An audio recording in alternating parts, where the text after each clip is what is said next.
The arrival of Imperial allies in the Great War was a devastating blow from which the Republic never fully recovered. This was the second step in the Sith Emperor's master plan. Recent Republic strategic information reports proved that the rise of the Mandalorians was orchestrated by Imperial intelligence. We know extremely little about this shadowy organization, but Imperial intelligence operatives are clearly just as deadly as their Sith superiors.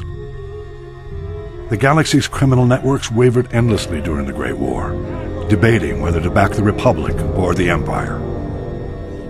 Although the Hutt cartels resented the Sith Emperor for not including them in his pre-war conspiracy, Imperial intelligence somehow blocked the Republic's efforts to win the Hutt's support. Scattered around the galaxy, Mandalorian mercenaries and bounty hunters faced the same choice as the Hutts.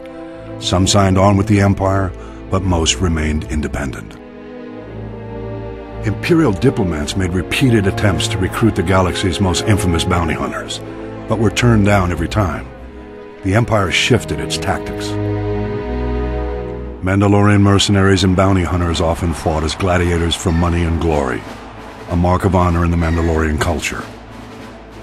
Imperial agents used this to their advantage, infiltrating the most prominent gladiatorial arenas in the galaxy, as managers and sponsors, and even in some cases as gladiators themselves. The Imperial agents singled out a proud young gladiator to be their pawn. This young gladiator had always fared well in the arena, but with his new Imperial allies, his rise was accelerated to unprecedented levels.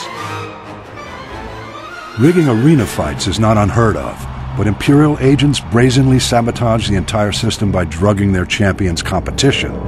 None could stand against him. The whispers of Imperial agents became cheers in the arena. Mandalore, Mandalore. The ancient title of Ultimate Warrior King was thrust upon the young gladiator. His infamy grew, and when he called, the Mandalorians rallied to their new master. The new Mandalore secretly served masters of his own, however.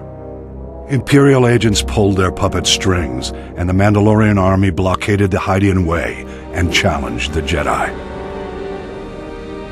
Though the blockade was eventually broken, the stage was set for the sacking of Coruscant and the uneasy truce which now paralyzes the Republic. The Mandalorian Sith alliance remains intact to this day. That could change if the original ruse was brought to light, but the Imperial intelligence covers its tracks too well. Mandalore was slain recently, and his killer, the new Mandalore, has taken his place. Whether or not he's another Imperial puppet remains to be seen, but we must watch him closely. Imperial agent success in bringing the Mandalorians into the war was the counterplay to the Republic's first string of victories, the subject of my next report.